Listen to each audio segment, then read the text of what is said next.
వదిన కాఫీ పెడుతున్నావా? నేను నా కోసమే పెట్టుకుంటున్నాను. నీకు కావాలంటే నువ్వు వచ్చి పెట్టుకో. కాఫీ.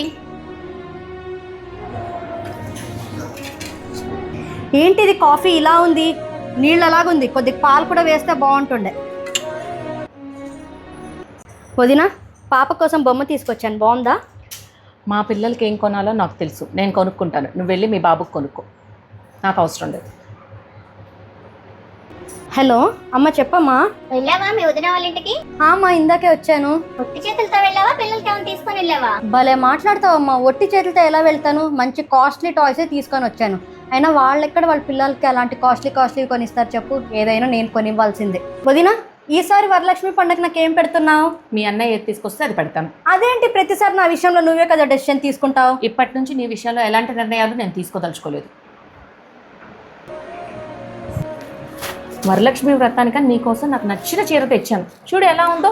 నీకు కట్టుకుంటే చాలా బాగుంటుంది తెలుసా. ఇంటికి ఉన్న ఒకే ఒక్క ఆడపిల్లని నేను. సంవత్సరానికి ఒకసారి చీర పెడతారు. అప్పుడైనా మంచి కాస్ట్లీ శారీ తీసుకొని రావచ్చు కదా. మరి ఇలాంటి చీర తీసుకొచ్చారు.